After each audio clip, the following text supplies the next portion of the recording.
es discriminatorio y prejuicioso. Entonces, siguiente, por favor.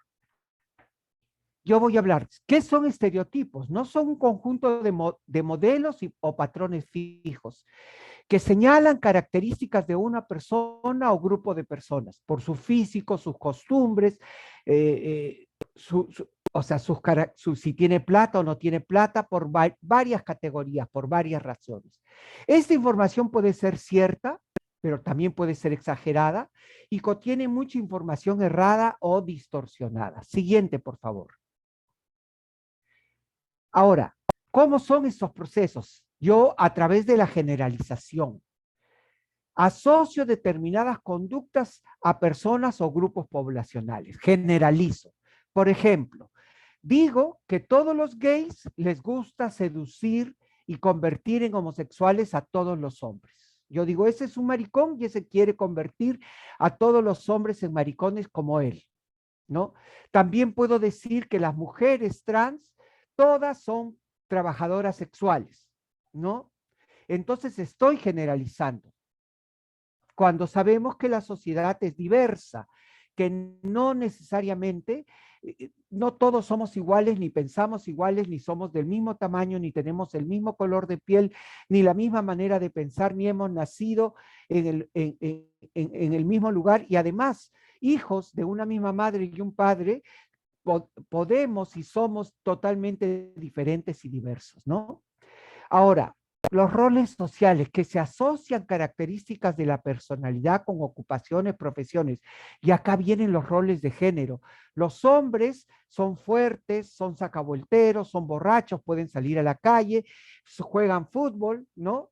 Se les permite muchas licencias, mientras las mujeres tienen que aprender a lavar, cocinar, planchar, cuidar a los hijos, ¿no? Y son afectivas, sienten cariño, mientras los hombres son insensibles. También está vinculado al temor a lo desconocido. O sea, yo no conozco algo y siento inmediatamente una amenaza. Entonces, si yo conozco o tengo un amigo que es gay, me voy a sentir amenazado porque voy a pensar que su cercanía me va a convertir en gay también.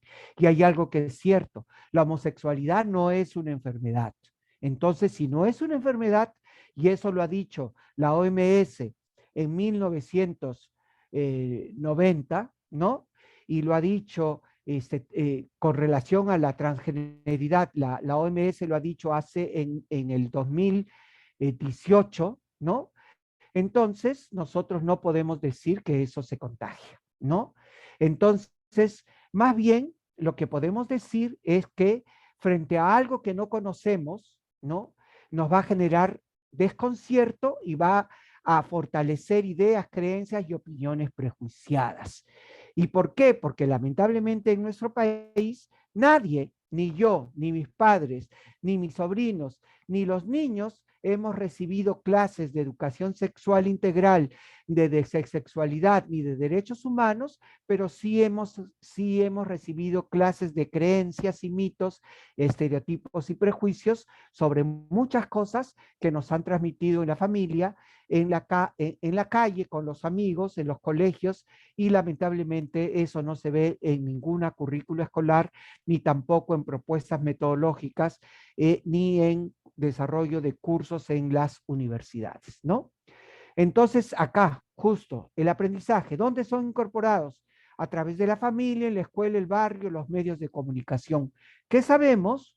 Que hacen reportajes donde hablan, validan estereotipos y prejuicios y creencias falsas y prejuiciadas sobre las mujeres trans, sobre los gays, y por eso es que se genera toda una estructura violenta de parte, hay una violencia estructural de parte del sistema heteronormativo a todas las personas que son diferentes a lo que ellos consideran lo normal. O sea, pasamos a ser más que anormales como enfermos o pecadores sucios, cochinos y asquerosos, ¿no? Siguiente, por favor.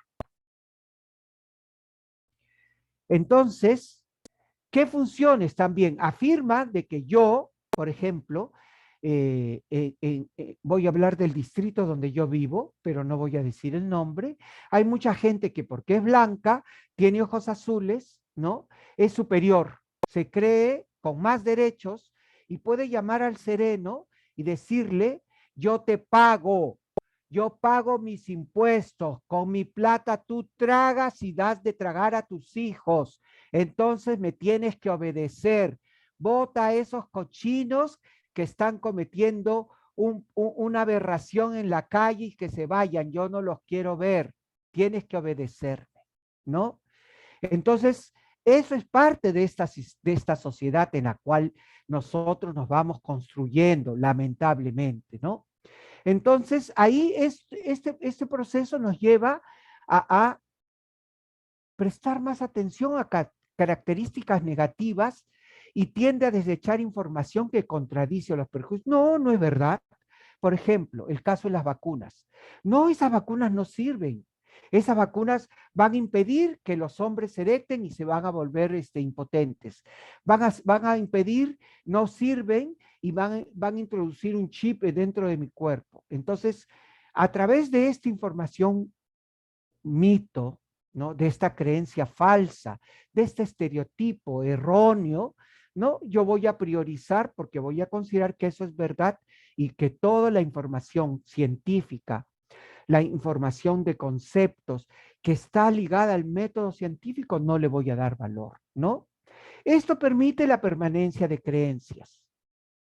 Por ejemplo, la creencia de que la homosexualidad es una enfermedad, que la homosexualidad se contagia, que un chico o un niño que es abusado sexualmente, seguramente que habrá hecho pues para que sea abusado sexualmente y que todo aquel que es hombre que ha sido abusado sexualmente seguramente va a ser homosexual.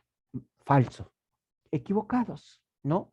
Simplemente ha habido un ejercicio de poder, ¿no?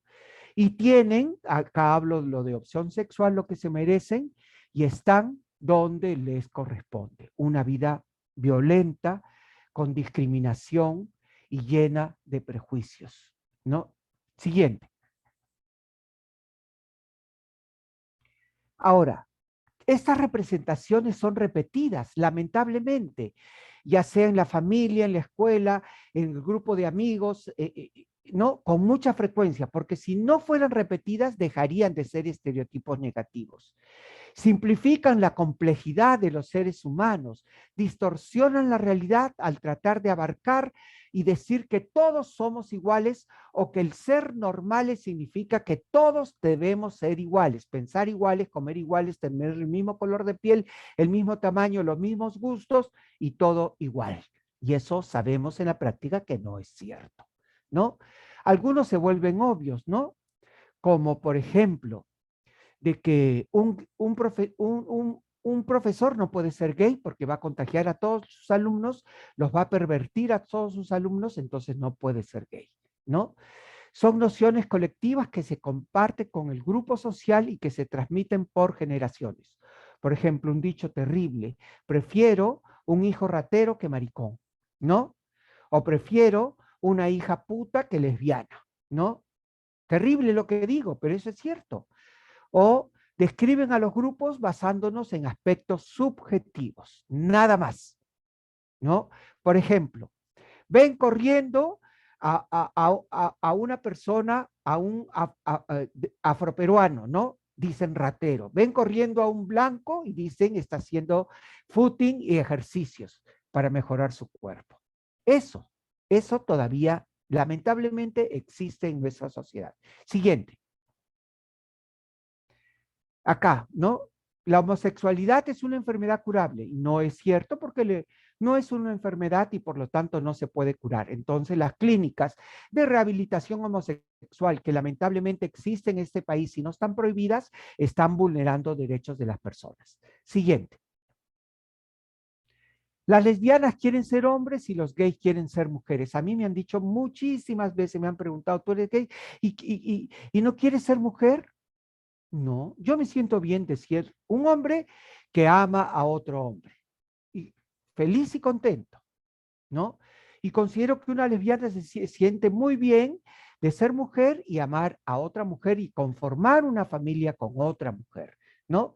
Las lesbianas son mujeres y los gays son hombres y se sienten bien con su identidad de género. Siguiente.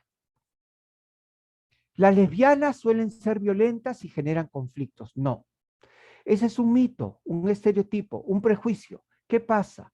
Nosotros cuando vemos violencia, lo que debemos ver que hay, la violencia está en función a la persona y que no tiene nada que ver con su orientación sexual o con su identidad de género. Y al vincular la violencia con la orientación sexual o la identidad de género, estamos generando y validando un prejuicio al considerar como que, por ejemplo, mucha gente dice, ay, ese pata le ha pegado a su mujer, debe estar loco. O sea, no está enfermo para poderle pegar. No, él ejerce poder y es violento y tiene que pasar por todo un proceso de rehabilitación. Siguiente. Estigma y discriminación.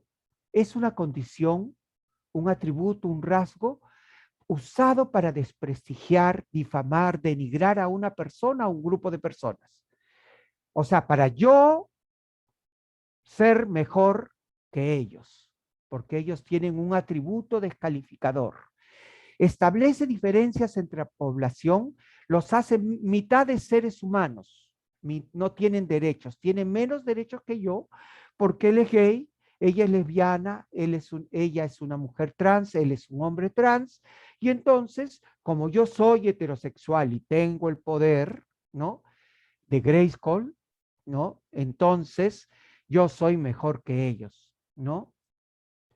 El estigma es producto de los estereotipos negativos que se asignan a las personas o grupos de personas por sus características étnicas, corporales, sexuales, etcétera. Los estereotipos y el estigma producen actos de discriminación y violencia. Y lamentablemente en nuestro país sufrimos todos los diferentes y diversos discriminación y violencia. A pesar de que hay leyes, pero lamentablemente muy pocas son las que se pueden operativizar e instrumentalizar. Siguiente. ¿Qué es la homofobia? El odio o prejuicio irracional que se siente por las personas homosexuales, lesbianas y gays a causa de su orientación sexual. Y la transfobia es el odio o prejuicio irracional que se siente a las personas trans a causa de su identidad de género. La homofobia y la transfobia son producto de los prejuicios, los estereotipos y los estigmas sociales. Y la homofobia y la transfobia se manifiestan a través de actitudes discriminatorias y violentas, que pueden llegar hasta la muerte. En este país hay un promedio de entre 12 a 15 personas que mueren, que son asesinadas a causa de su orientación sexual y su identidad de género. Siguiente, por favor. ¿Qué efectos sociales acarrean la homofobia y la transfobia? El acoso, el maltrato, la discriminación, la exclusión social, la violencia, la marginación y la pobreza. Cuando hablo acoso, ustedes dicen qué pasa. Muchas mujeres lesbianas son acosadas en sus trabajos, por sus familias, por su entorno más cercano, eh, o sea, a causa de su orientación sexual.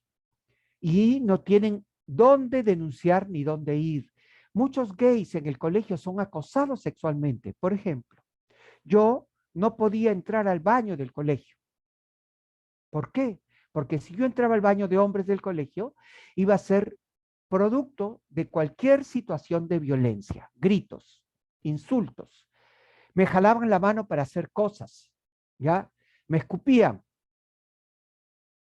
Todo eso me podía pasar en los 15 minutos de recreo del baño.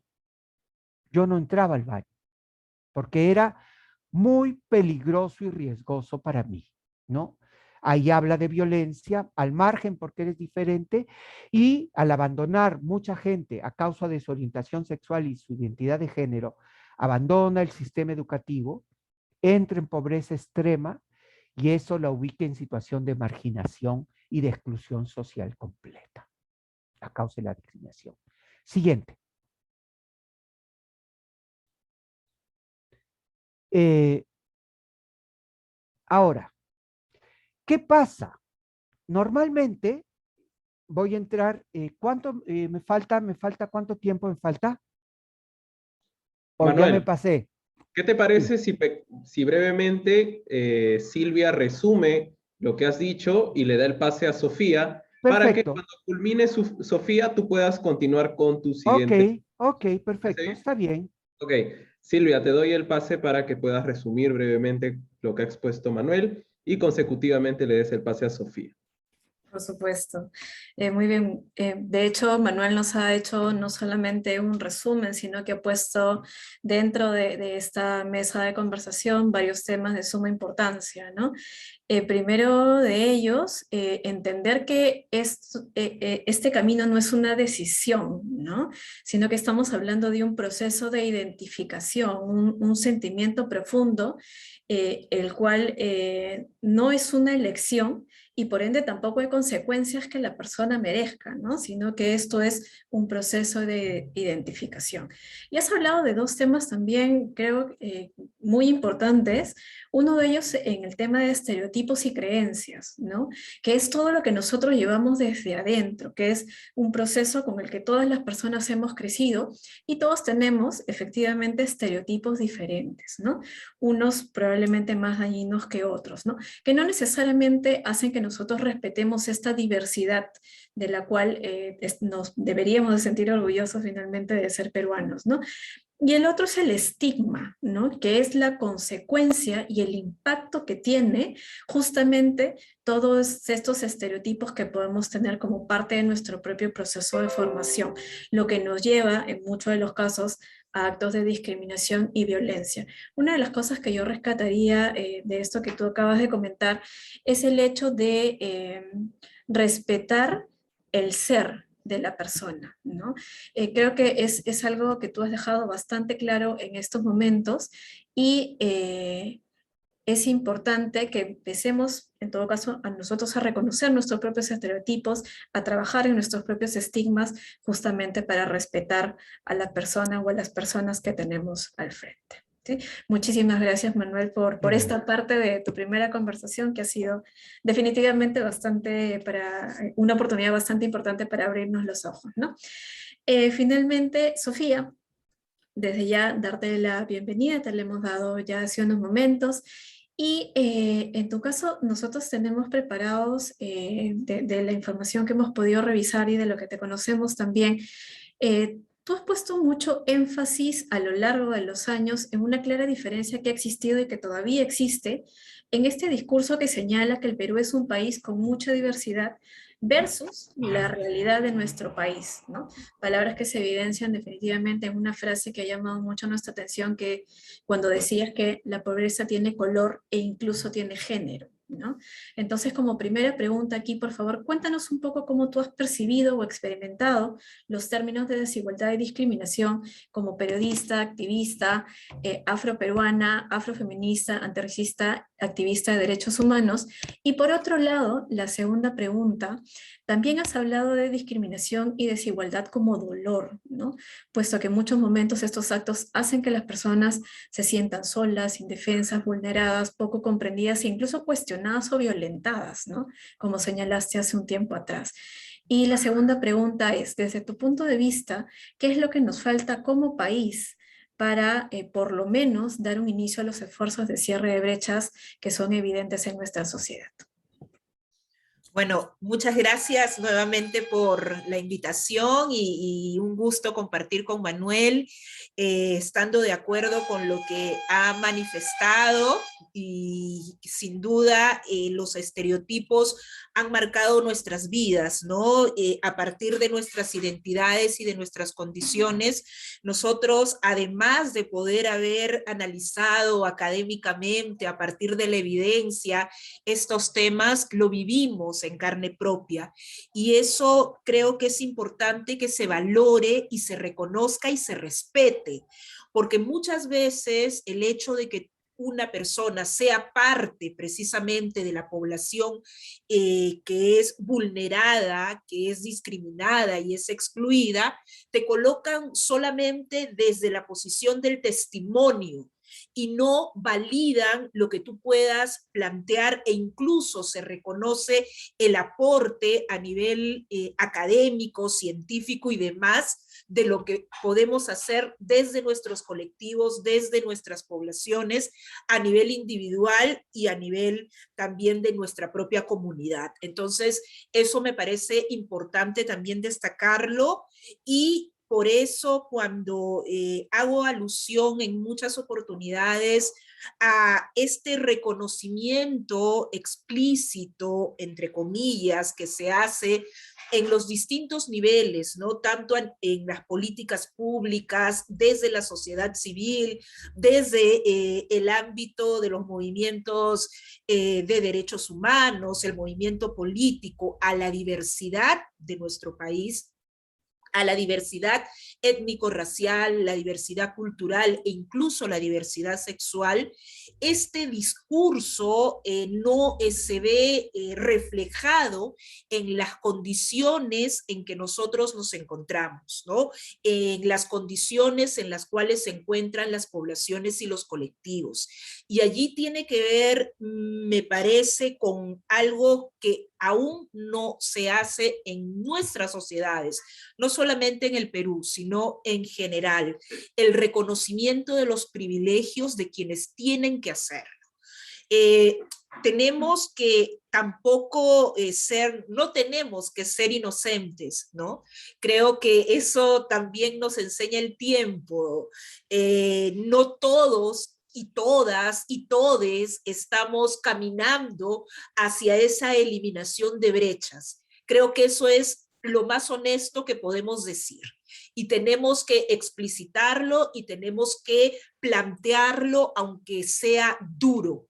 ¿Por qué? Porque en la medida que nosotros no reconozcamos cuáles son los factores y los actores que se oponen al cambio que estamos impulsando, no vamos a poder desarrollar cuestiones mucho más profundas en nuestra sociedad. Se habla mucho del racismo estructural, de la discriminación estructural, pero ¿qué es eso? ¿No? ¿Qué significa en la vida de las poblaciones indígenas, andinas, amazónicas, afrodescendientes, de la comunidad LGTBIQ+? ¿Qué les significa estas desigualdades estructurales? Les significa el no tener posibilidades de sobrevivencia. Ni siquiera estoy hablando de vivir, de bienestar, estoy hablando de sobrevivencia. Les significa no tener acceso a la educación, al empleo, ¿no? A la salud. Significa que en nuestro país tengamos que decir aún que, por ejemplo, a partir del último censo del 2017, el 16% de personas que se autoidentifican mestizas y blancas se encuentran en una situación de pobreza, en contraposición a la situación de la población afrodescendiente, que es más del 30%. Y si hablamos de indígenas amazónicos, estamos hablando de más del 40%. Esto tiene que ver precisamente con esto, con que tenemos aún en nuestros países grupos de poder que están sí caminando a que esta situación se mantenga, a que el statu quo permanezca, y que no van a reconocer, si no hay una presión real desde el movimiento ciudadano, desde nuestros pueblos y nuestros colectivos, la necesidad de eliminar las desigualdades y poder eliminar estas brechas que aún nos impactan. Y tiene que ver también con una autocrítica que debemos plantearnos desde nuestros propios movimientos, desde el movimiento de derechos humanos, desde los movimientos políticos. Cómo nosotras y nosotros podemos asumir, recoger, incorporar, ¿no?, las demandas específicas que tienen nuestros pueblos, ¿no? Las demandas específicas que tienen nuestros pueblos en esta lucha por realmente ser reconocidos, por ser respetados, lo más peligroso de todo este proceso, me parece, es que se respeta, se valida los discursos de odio, se valida la discriminación, se le da espacio a los discursos discriminatorios, racistas, homofóbicos, transfóbicos, ¿no? Misóginos. Entonces, en la medida que se dé espacio, en la medida que incluso se plantee respetabilidad a todo este discurso, no vamos a plantear cambios estructurales en nuestra sociedad. Y en este punto es necesario también plantear algunos aspectos que me parecen importantes y son, por ejemplo, tener esta mirada interseccional para analizar nuestra sociedad y analizar las políticas públicas, pero no solamente a partir del discurso, ¿no? No solamente decir tengo enfoque interseccional tal cual como se dice, tengo enfoque intercultural, tengo enfoque de derechos humanos, sino qué significa esto. Cuando hablamos de interseccionalidad no estamos hablando de una suma de identidades o una suma de condiciones, estamos hablando de opresiones, estamos hablando de vulnerabilidad. Y a partir de nuestras identidades y a partir de nuestras condiciones somos vulnerados y esa vulneración no es cuestionada desde los actores que tienen el poder y que tienen la posibilidad de cambiar estas dinámicas y estos mecanismos de, reitero, opresión y vulnerabilidad. Entonces, ¿cómo nosotros podemos plantear una respuesta? ¿Qué mecanismos tenemos desde la sociedad civil, desde los movimientos políticos para realmente impulsar un cambio? ¿Hasta dónde estamos dispuestos a llegar? ¿Hasta dónde estamos dispuestos a plantear cambios sustanciales en nuestra sociedad? Entonces, este punto me parece importante y sí hablo del dolor, pero no desde una posición victimizadora, y eso creo que es importante decirlo, porque tanto desde la comunidad seguramente LGTBIQ+, desde nuestros pueblos indígenas y afrodescendientes, cuando nosotras y nosotros y nosotres denunciamos discriminación, denunciamos exclusión, se nos cataloga y se nos etiqueta, y allí vienen los estigmas que hacía referencia Manuel, ¿no? De débiles, de acomplejados, ¿no? De no saber salir adelante, ¿no? Y que vivimos del pasado, ¿no? Y eso no es así. Nosotros lo que estamos planteando es que esta sociedad y el Estado en particular tiene la responsabilidad de reconocernos como sujetas y sujetos de derechos. Aquí no estamos pidiendo favores, no estamos pidiendo concesiones, estamos hablando de derechos.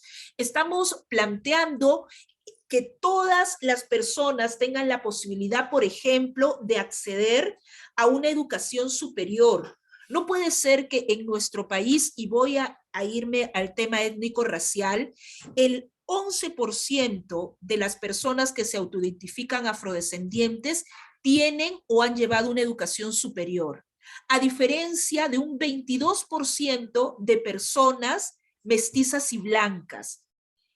¿A qué responde esta situación?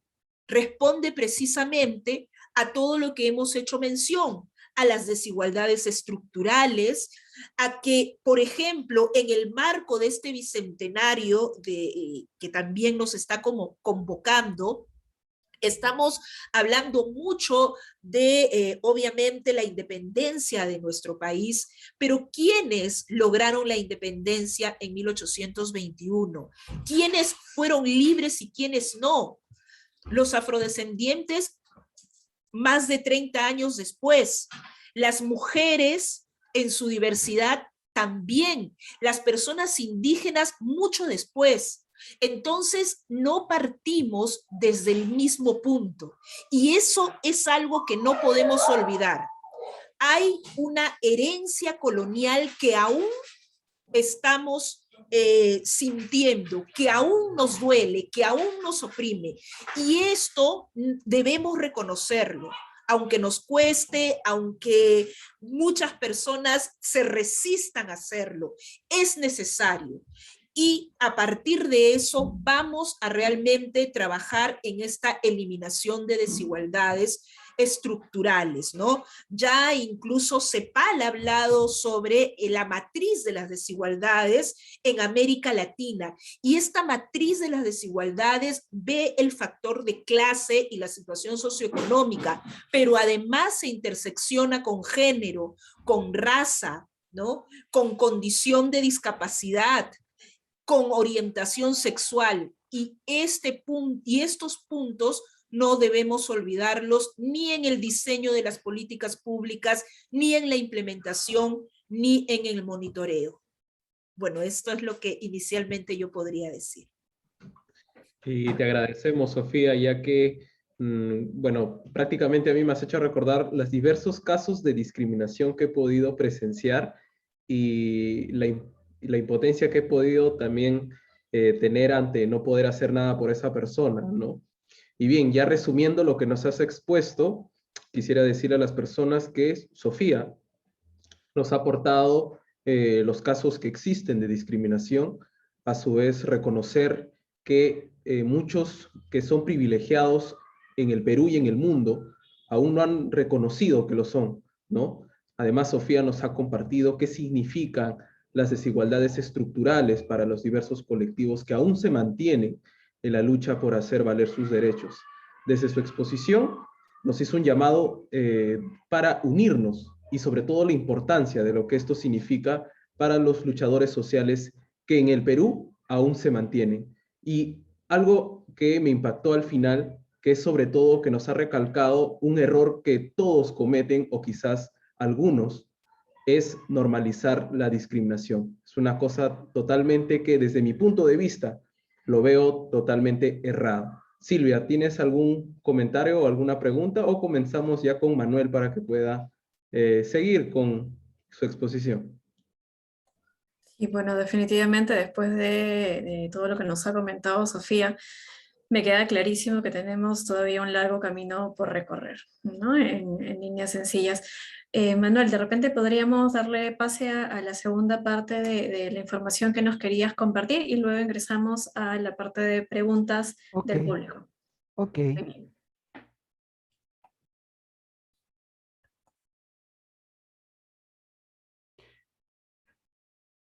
Sí. Siguiente, por favor.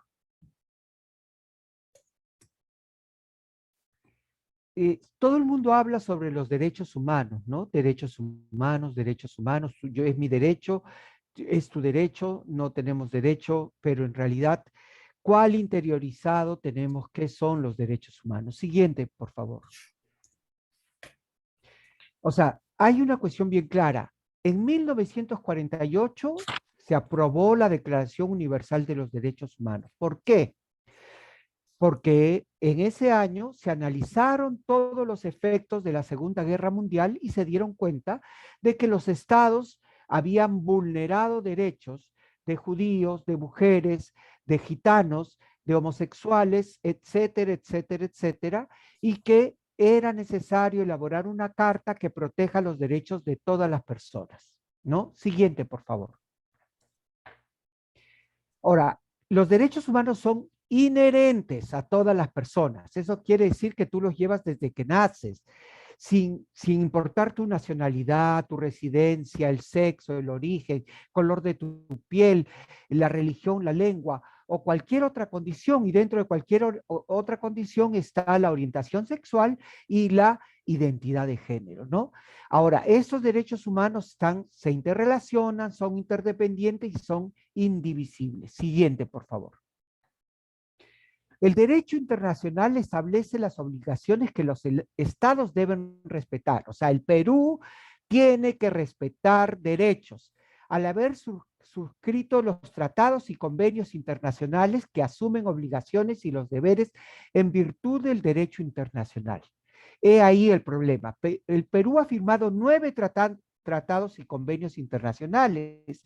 Pero ¿quiénes los tienen que ratificar? El Congreso de la República y los gobiernos de turno. Y lo que encontramos es yo digo incapacidad, pero consciente, ¿no? La falta de voluntad política de ratificar esos tratados. Y el Congreso tampoco cumple con sus roles de poder incorporar lo que dicen estos tratados y convenios con relación a, por ejemplo, las personas LTGB. Estos 9 tratados incluyen que las personas LGTBIQ+ son personas que se encuentran en una situación de alta vulnerabilidad. O sea, que no se respeta sus derechos y se vulnera sus derechos cotidianamente. Y el Perú hasta ahora, lamentablemente, no ha hecho casi nada. Por ejemplo, el caso más típico es, en 1924, es donde se aprueba en el Código Penal y se dice que la homosexualidad, como la ley que en esa época se llamaba la ley de la sodomía, no estaba penalizada, ¿no? Pero desde 1924 hasta ahora, ¿qué ha hecho el Perú para incorporar que la homosexualidad no está penalizada? Absolutamente nada, ¿no? A las mujeres trans, la policía las sigue deteniendo, a pesar de que el trabajo sexual no está penalizado, también las detiene y las mete a la comisaría, ¿no? A los gays también los denuncian y les dicen que no se pueden abrazar ni besar, ¿no? En la calle, porque eso atenta contra la moral y las buenas costumbres, por un lado, pero también lo que plantean es, ¿y qué va a pasar con los niños? Los niños van a aprender, los niños se van a contagiar, se van a preguntar que el amor entre dos hombres, y eso no debe ser, ¿no? Entonces, al contrario, como dice Sofía, han validado la discriminación, invisibilizando los primeros avances de reconocimiento de derechos humanos que tuvieron los peruanos. Siguiente, por favor.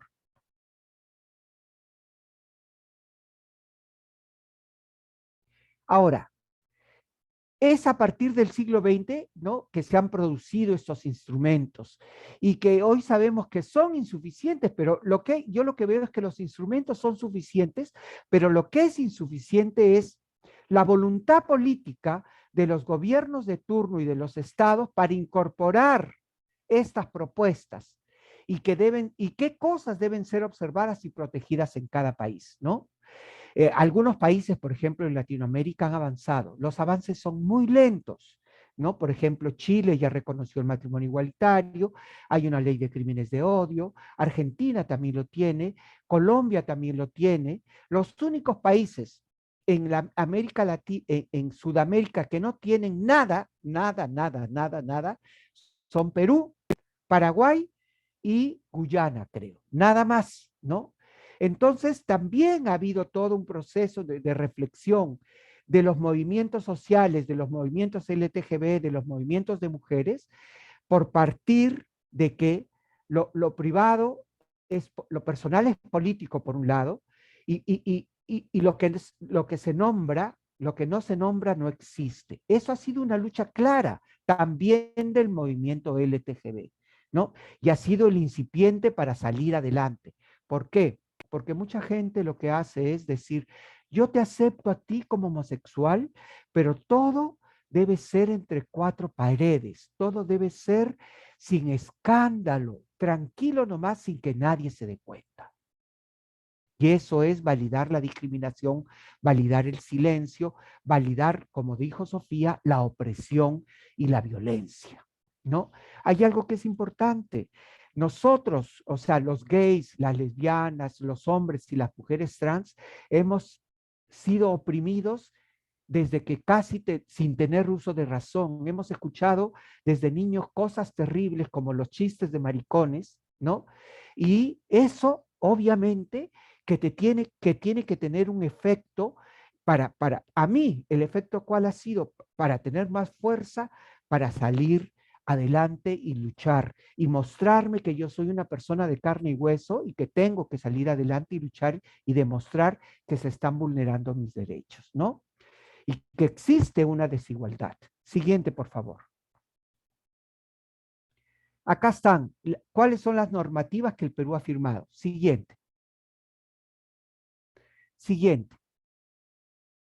¿No? Hay resoluciones de la Asamblea General, por ejemplo, de la OEA, que salen todos los años. Hasta ahorita sigue saliendo que es resoluciones sobre los derechos humanos, orientación sexual e identidad de género. Han iniciado el 2008 y continúan a partir del 2013, 2018, y siempre siguen nombrando. Y la Declaración de la Asamblea General de las Naciones Unidas sobre Derechos Humanos, Orientación Sexual e Identidad de Género, realizadas desde el 2011 por Naciones Unidas. Estas dos son vinculantes. Eso quiere decir que el Perú las debe incorporar.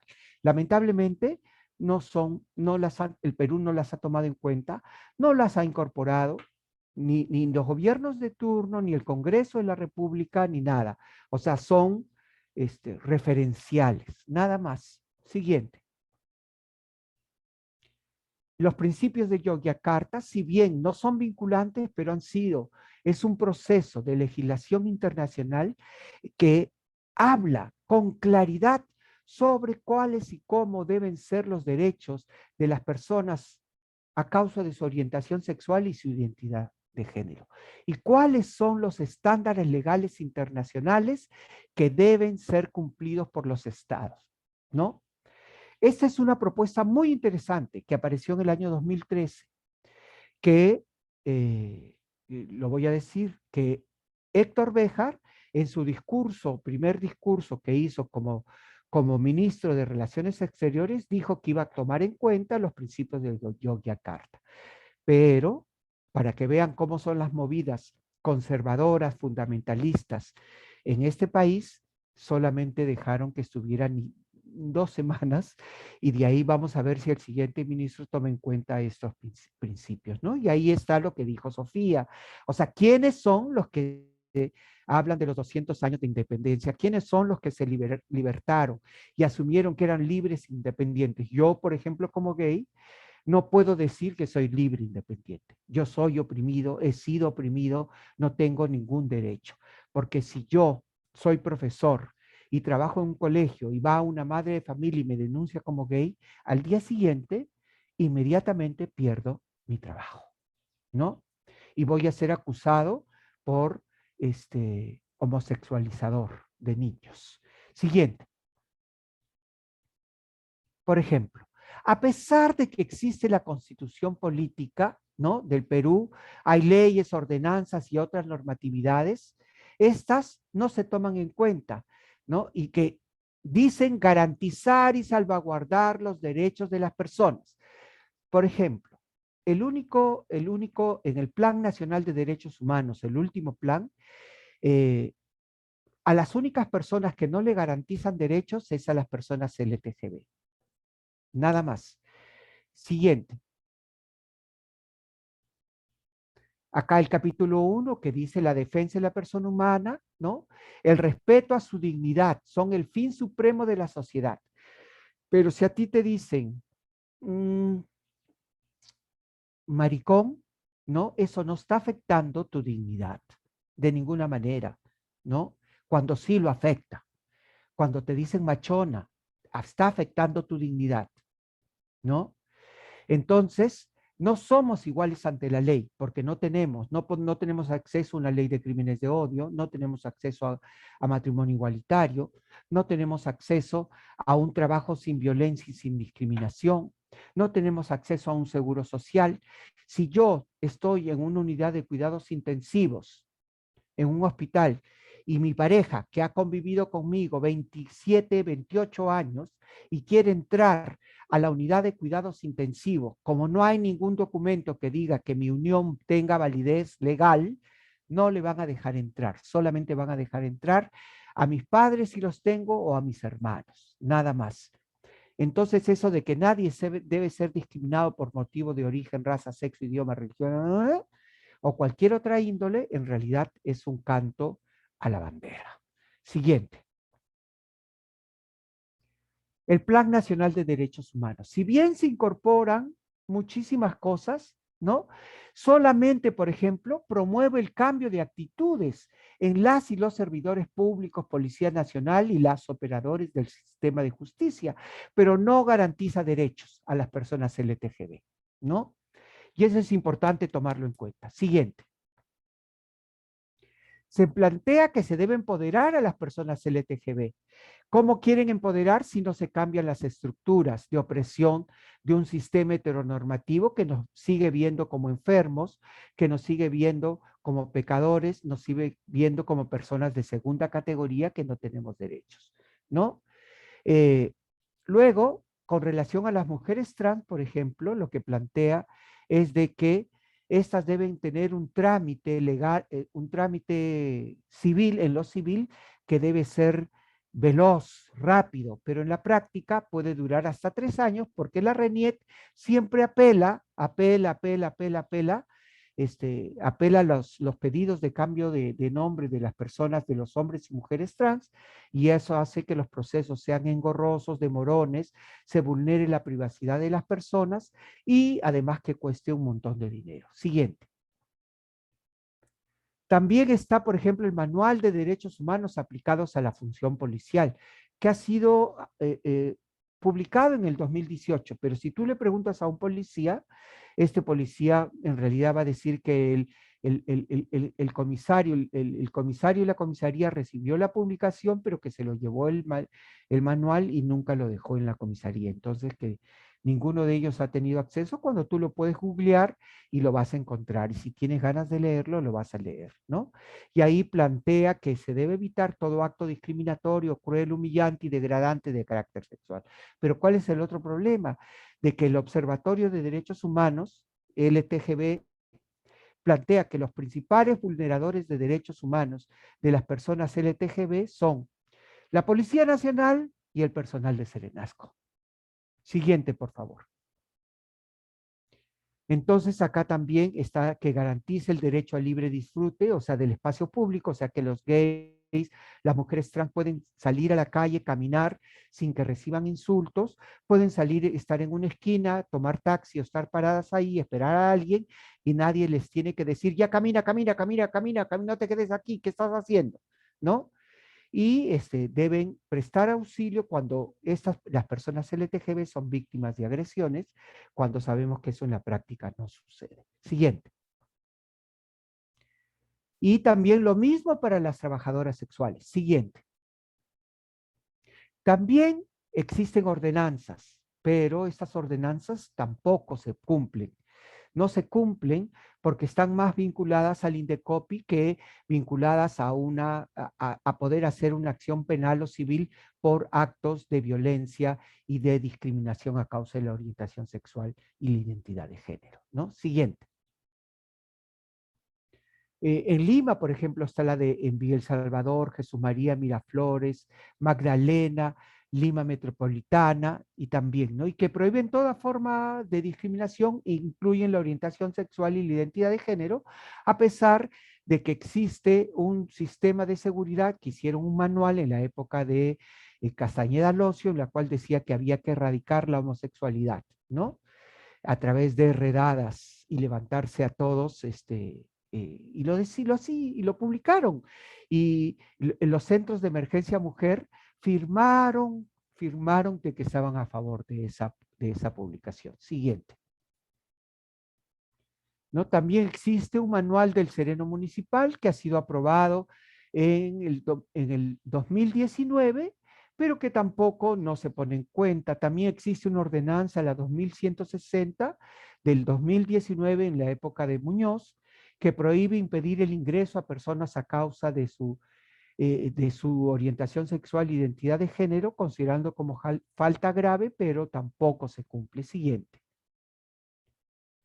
Existe un Plan Nacional contra la Violencia hacia la Mujer, que acaba el 2021, que señala en sus considerandos la violencia producida a causa de la orientación sexual, denominando los crímenes de odio o crímenes por prejuicio, pero sabemos que los centros de emergencia mujer deben ser capacitados, su personal, deben ser mejorados sus procedimientos y protocolos de atención, en la cual no solamente se atiendan a mujeres, sino también a gays, a mujeres trans y que hayan protocolos que incorporen cuáles son las cuestiones, pero nada de eso pasa en la actualidad.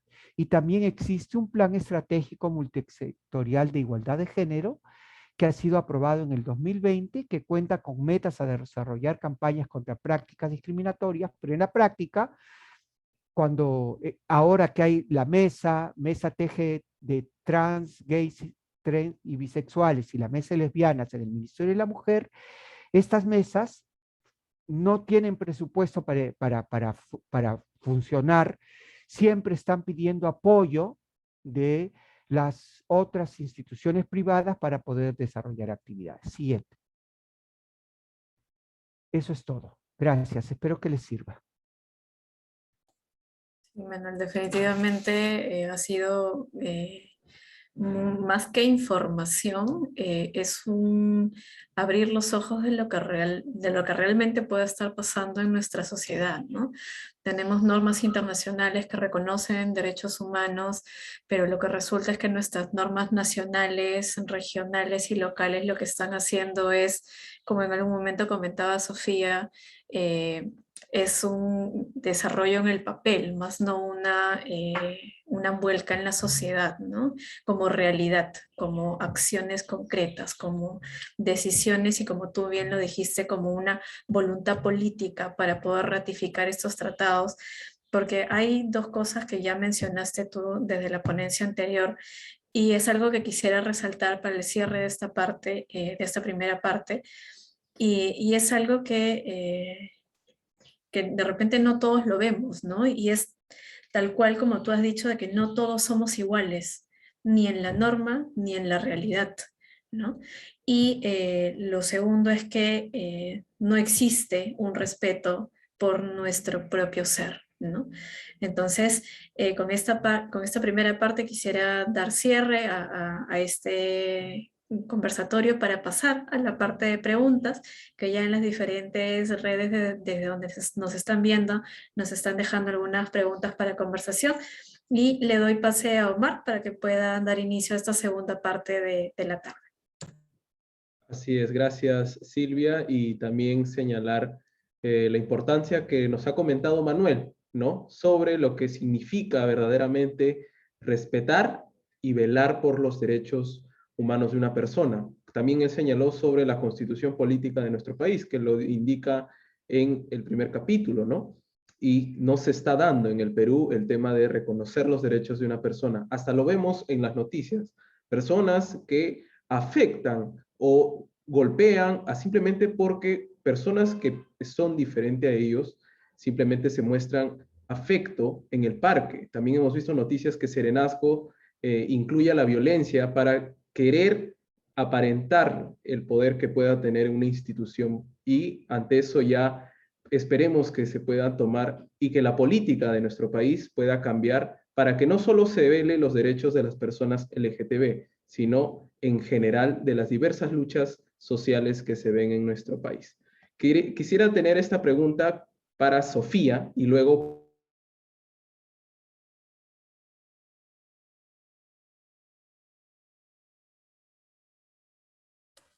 Te fuiste. ¿Ah? Son esos, son La, esos, son la esos pregunta se lo llevó. Sí, Ahora sí ya volví. regresé. Sí. Ok. Quería comentarles sobre cómo hacer para que las personas, se podría decir de mente cerrada, por eso la introducción, puedan compartir esa lucha que tienen los diversos colectivos, tanto desde el colectivo de Manuel y desde Sofía, el colectivo tuyo, ¿no? Porque si bien recordamos un ejemplo pequeñísimo que conmocionó a todo el Perú, ¿no? Que era simplemente el cambio del logo de la negrita, donde he visto total barbaridad de las personas que obviamente uno no sabe lo que... Uy, se cortó. Se cortó. Sofía, de repente podríamos dar un pase a la pregunta planteada para que puedas comentarnos un poquito desde todo el contexto que nos brindaba Omar, Sí, que es ya, lo que ya tu regresé. comentario. Sí. Ya regresé. Sí, Sofía, quería que justamente nos comentes cómo hacer que las personas que se incluyan a la lucha a pesar que no son afectadas, ¿no? Bueno, me parece importante que primero la responsabilidad sea asumida por el Estado, ¿no? Porque desde la sociedad civil nosotros, nosotras, nosotres podemos impulsar las acciones y plantear los cambios, pero es el Estado quien tiene que asumir a través de sus distintos sectores, los distintos niveles de gobierno, acciones concretas para cambiar esta situación. Pero este cambio se va a dar en la medida que aceptemos tres aspectos que me parecen centrales. Uno, que el patriarcado como sistema injusto para las mujeres y las diversidades existe, pero que además este patriarcado tiene que ser reconocido como ineficiente económicamente y también insostenible. Es decir, hay evidencia suficiente para saber cómo este impacta en la vida de las mayorías y también de las, entre comillas, minorías. Otro punto importante es que debemos reconocer la racialización como una expresión de la desigualdad y nos permite a partir de eso identificar exclusiones históricas y lógicas institucionales presentes que hacen explícitos los modelos de una injusticia social que no permite lograr una ciudadanía incluyente y equitativa, ¿no? Entonces, este punto me parece oportuno que también lo desarrollemos. Y tercero, la heteronormatividad, como un sistema opresor que desconoce las diversidades sexuales, lo cual significa el desconocimiento de los derechos. Considerando estos tres aspectos, patriarcado, racialización, heteronormatividad, entre otros, obviamente, podemos plantear también que a partir de la educación se desarrollen aspectos estratégicos orientados a cambios estructurales, a eliminar desigualdades. Por eso la educación a secas, entre comillas, no es suficiente. Necesitamos una educación antirracista, una educación que cuestione la heteronormatividad, que cuestione el patriarcado, que nos permita desarrollar dinámicas sociales que no tengan que orientarse a la eliminación de las diferencias, porque eso es un aspecto que creo todavía no hemos desarrollado mucho, ¿no? Las diferencias que nosotras, nosotros y nosotres tenemos no deben convertirse en barreras y obstáculos para trabajar como país, para cambiar nuestra estructura. Las diferencias no deberían ser sinónimo de desigualdades económicas, sociales y culturales. Entonces, ¿cómo hacer? ¿Cómo hacer?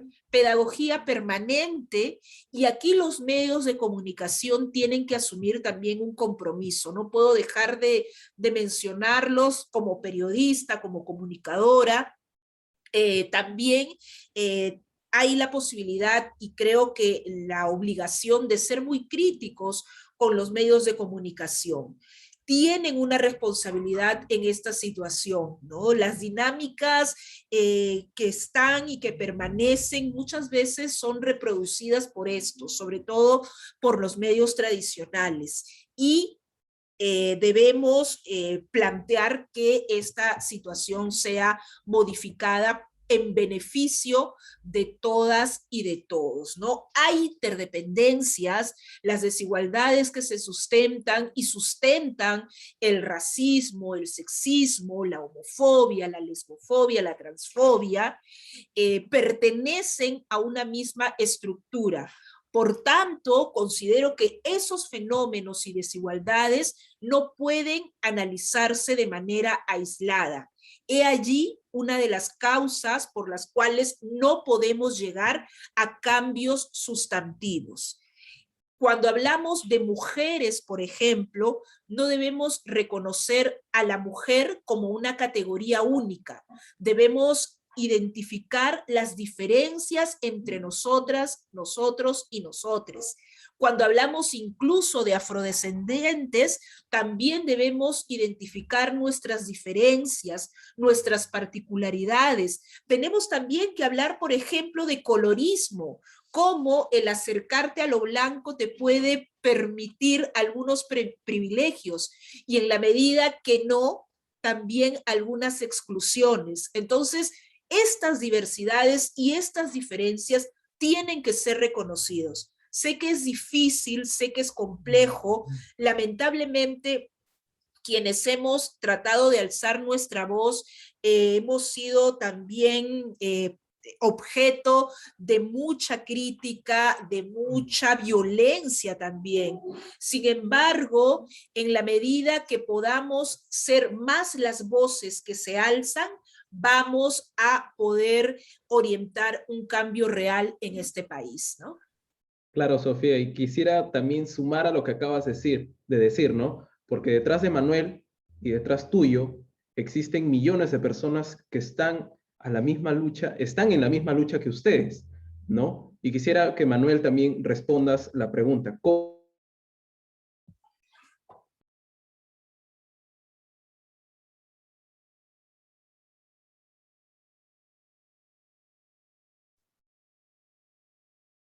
Sí. La Cierto. pregunta, En principio, es la... Omar. Maldito estado así ineficiente. es el Internet en este país, asume. Sí, maldito. Sí, por favor, Manuel, respóndeme esa pequeña. ¿Cómo?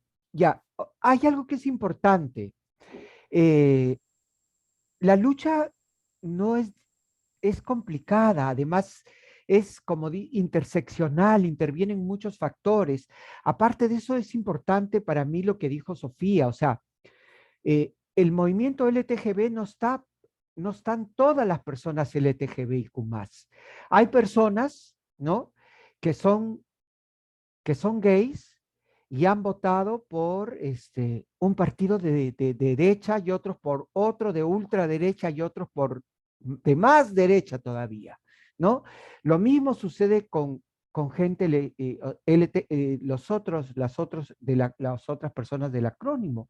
Entonces, ahora el asunto es, ¿cuál es la visión política? Lo que tenemos que tener claro, que no es suficiente ser LTGB para querer exigir que se cumplan tus derechos, para querer que se incorporen y exigir al gobierno que tenga voluntad política y para exigir al gobierno que instrumentalice todo lo que falta, ¿no?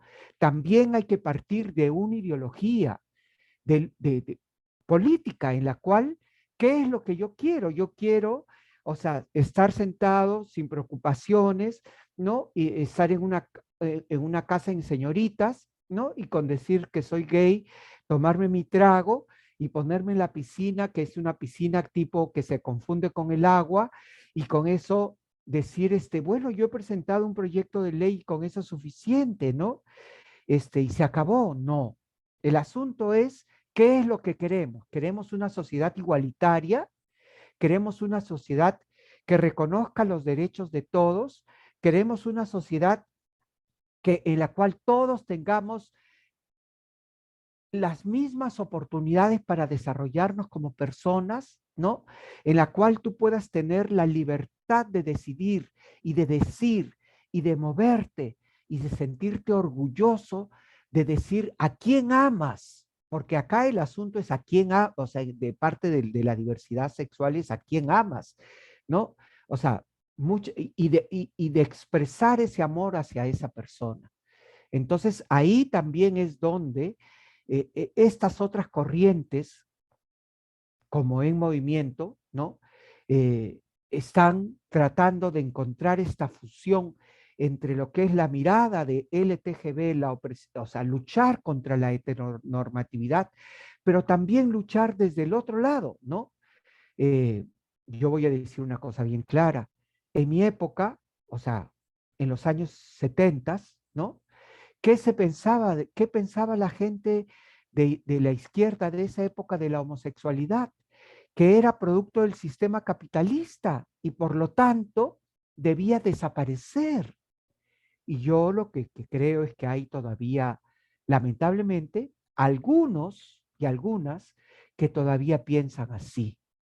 Entonces, todavía compañeros y compañeras y compañeros, creo que el asunto es que hay que seguir luchando, seguir construyendo discurso, seguir mostrándonos para poder transformar este Perú y poder decir alguna vez que ahora sí todos somos libres, ¿no? Porque eso es importante, eso es importante.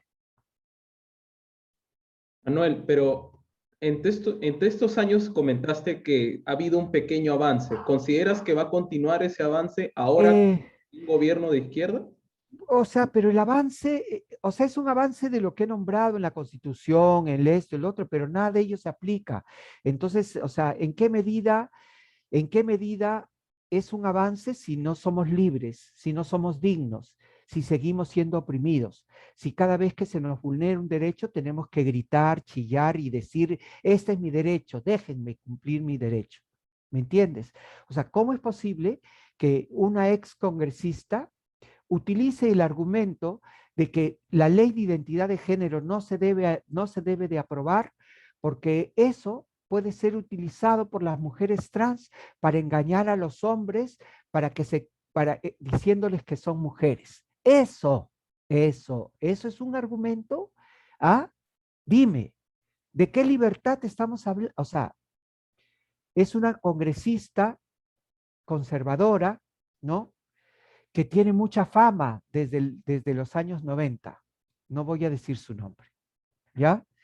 Que he estudiado Derecho en la Universidad Católica. Ya, más no digo.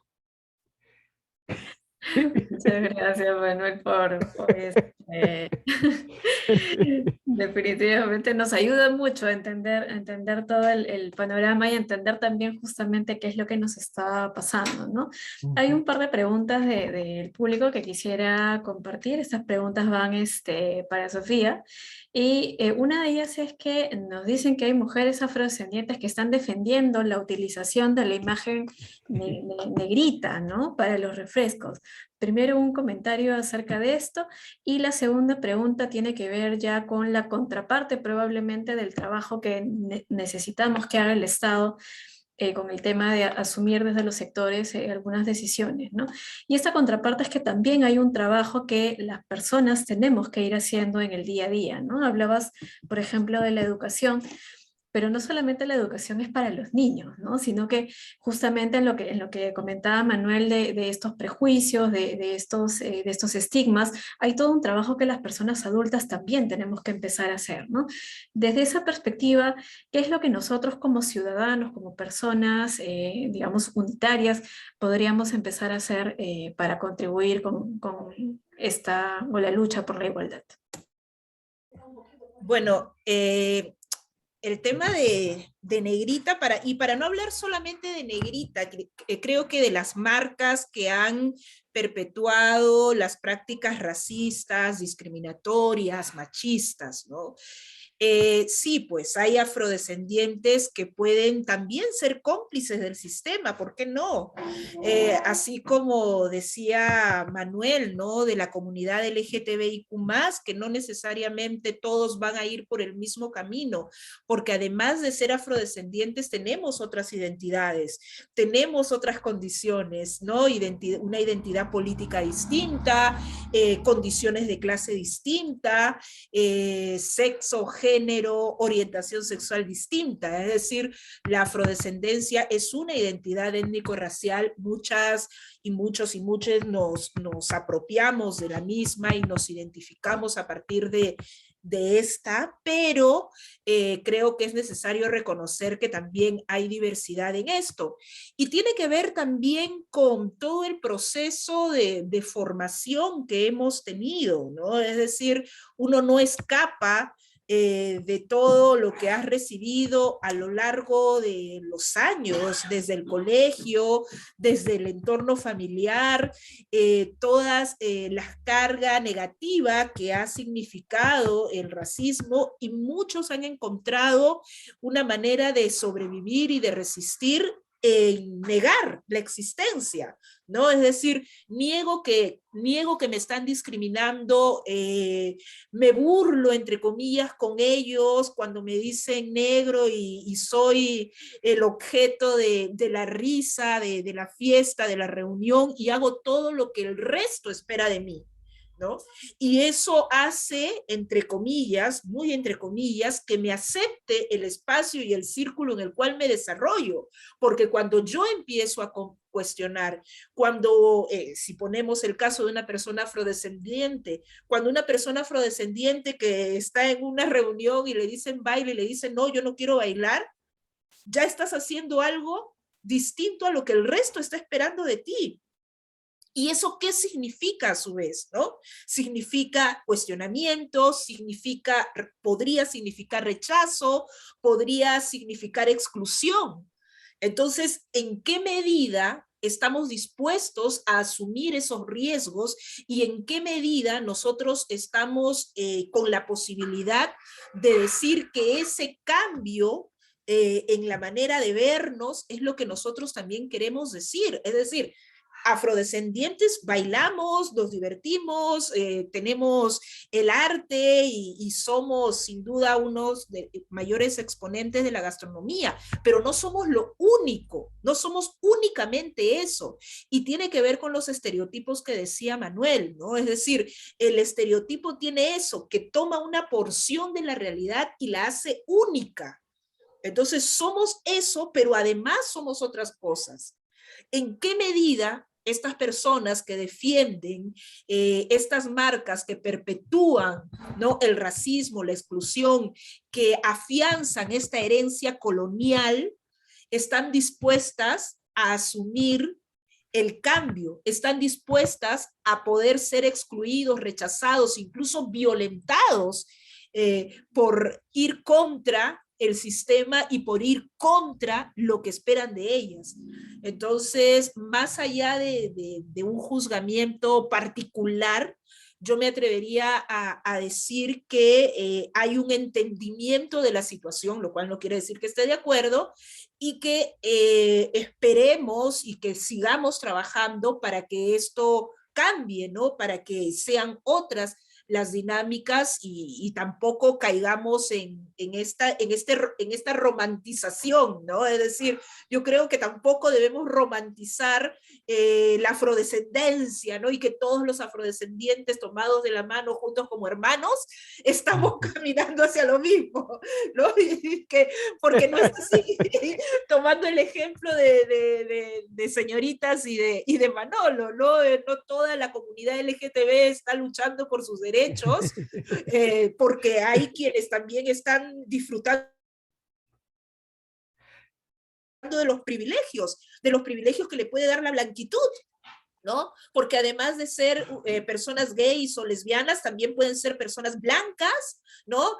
Con una posición económica solvente, que precisamente van a tener otras características, incluso en la manera como este sistema los vulnera o no, ¿no? Porque allí también hay diferencias, ¿no? Es distinto ser una persona, me atrevo a hablar de la comunidad, pero ser una persona gay, ¿no? Con una posición socioeconómica alta, ¿no? Blanca, a poder hacer una persona gay en una situación socioeconómica indígena o afrodescendiente. Es decir, hay otras hay otras situaciones y otras particularidades, lo cual no estoy diciendo que no van a vivir discriminación por orientación sexual, pero hay otras condiciones que también hacen que el análisis y los matices sean distintos. Igual en lo afrodescendiente, más en los últimos tiempos, ¿no? Hay afrodescendientes que gozan de una posición socioeconómica mucho más holgada, y si hablamos de los futbolistas tenemos que hablar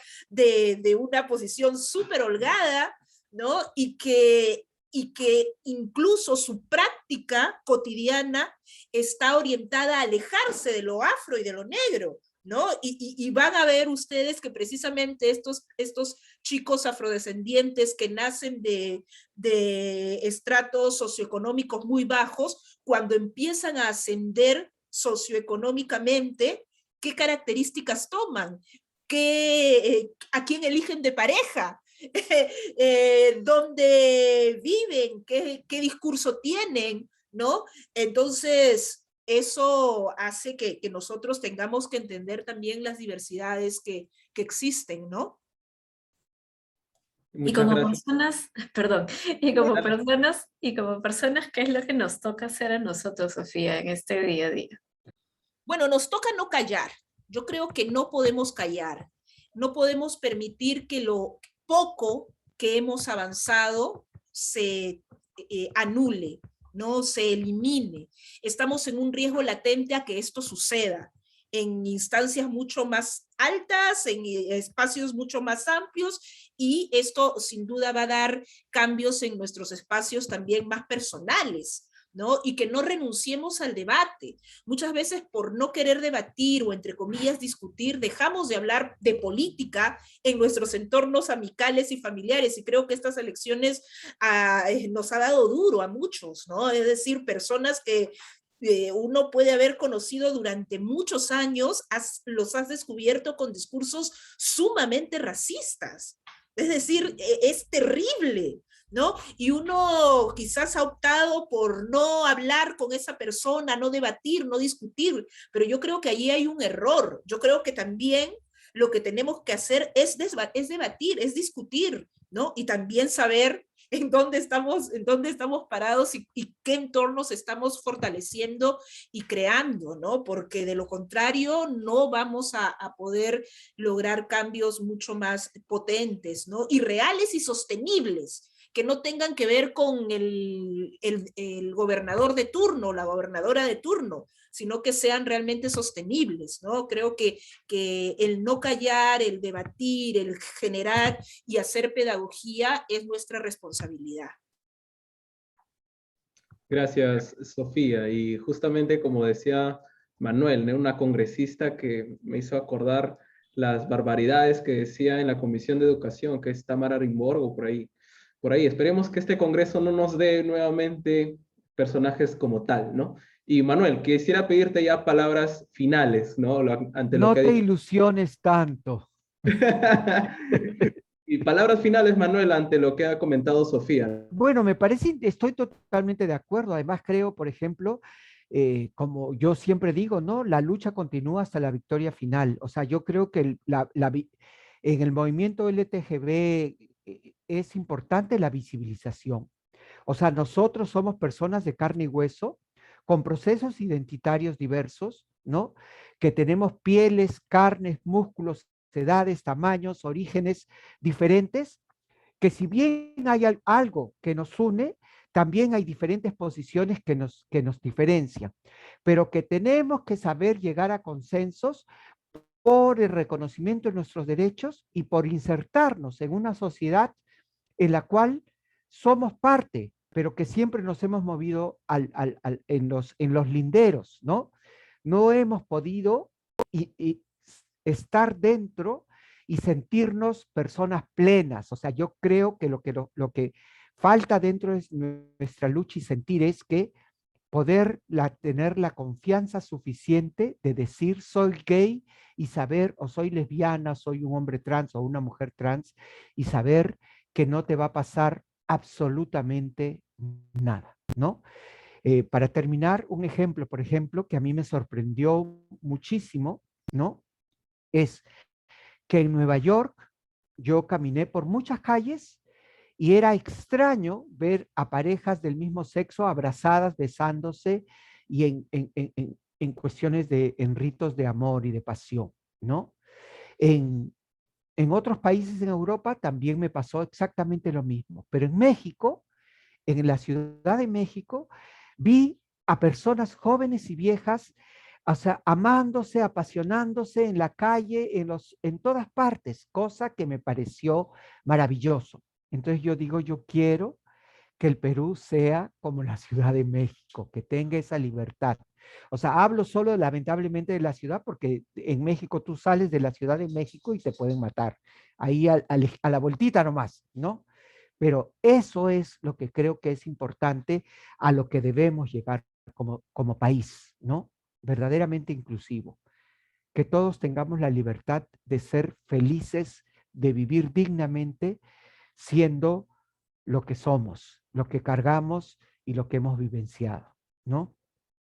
Manuel, muchísimas gracias por todo lo que nos has comentado. De igual forma, Sofía, para ti, unos minutos de palabras de despedida, palabras de cierre, con todo lo que hemos conversado, por favor. Bueno, primero agradecerles la invitación y hacer un llamado a seguir trabajando, a seguir fortaleciéndonos como sociedad, como comunidades, nuestras poblaciones, que no renunciemos a nuestra voz, que el camino sin duda es complejo, es difícil, es duro, pero es un camino que debemos transitar.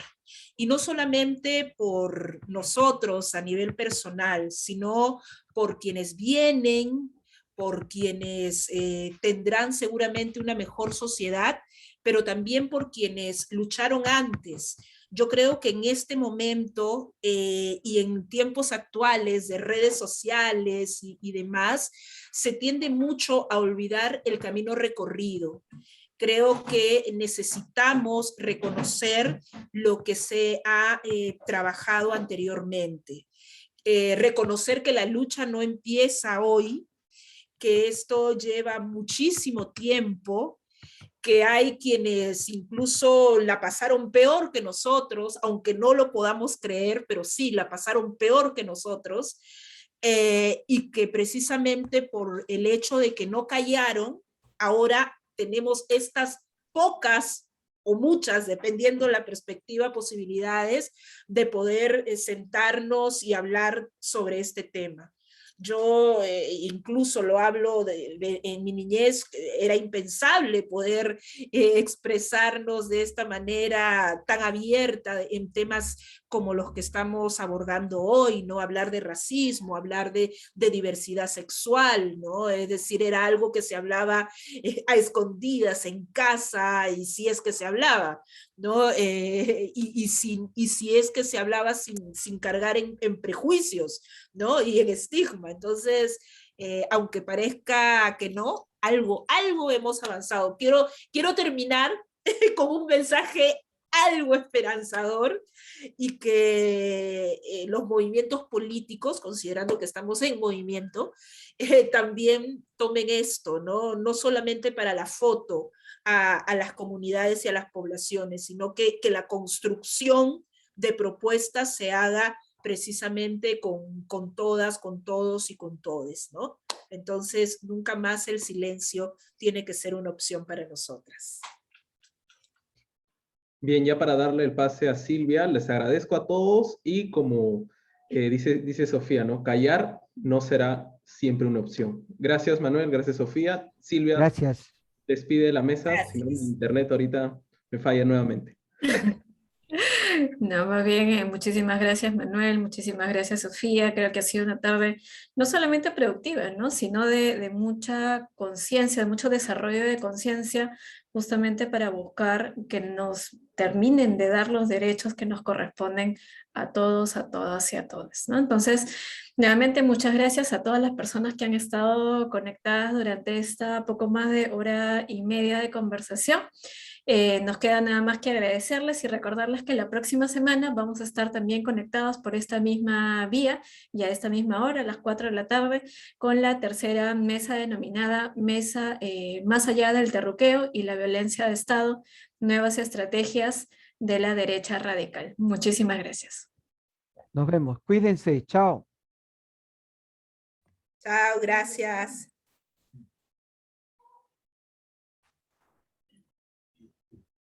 Chao, gracias. Gracias, Sofía. Creo que se- Gracias a todos. Muchísimas gracias. Gracias, cuídense. Gracias, Hasta Sofía. luego. Hasta la próxima. Ay, Y mi ya, internet ya, está ya, fatal, ¿ah? sí. Ya cerré la transmisión, no se preocupen. La semana pasada no estaba así. Qué cólera, ahora. ¿Cómo? La semana pasada no estaba así mi internet. Sí, raro, ¿no? Por rato se iba bien, pero igual se ¿Cómo? conectaba al segundo también, ¿no? Sí. Pero en Eso todas es tus bueno. intervenciones te he agarrado, en todas. Tengo que ver la cara de Sofía de, ahí está, se fue. No se conectó la primera expositora, ¿no? No, Teresita. Teresita Teresita, Anzú. ¿no? No, debe haber tenido Sí. alguna dificultad ya. Sí, pero que como ella está, me parece que en una región y a veces se mueve a la ciudad un poquito para conectarse, a veces cuando tiene invitaciones, y otras veces las hace desde su casa, pero también se le complica mucho con el celular y todo cuando llueve, me dijo una vez. Justo le invitamos una vez para una sesión de formación, y me dijo que a veces cuando llueve es donde ya es imposible tener una señal, ¿no? Entonces eso puede ser que haya pasado. Sí, pues. Entonces fue el único. Sigue, Y otra sigue, vez. sigue congelado. Sí. Va a seguir renegando. Pues muchísimas gracias, Flor, por todo. No te preocupes, todo tu Silvia. apoyo. Igual si ustedes se quieren quedar un ratito, yo les puedo dejar la sala y lo cierran normal. No, sí, Silvia, ya no tenemos nada más, ¿no? Porque. No, yo creo que ya el feedback es para mañana, pero es con todo el grupo. Ah, ya, perfecto. Ujú. Gracias. Listo. Muchas gracias, Listo, un gracias, abrazo, Flor. nos vemos Silvia, nos vemos Gracias. Omar. No se olviden que tenemos sesión de formación el miércoles. Les hemos mandado, hemos mandado ahora un correo con las 2 lecturas sobre ecosocialismo, así que ahí les avisan a sus compañeros, compañeras, compañeres, porque son las 2 lecturas para la sesión del día miércoles. Ok, Lo máximo. gracias. Y Listo, también un abrazo. gracias. Chao, Gracias. Cuídense chao. mucho, nos vemos. Cuídense, chao, chao.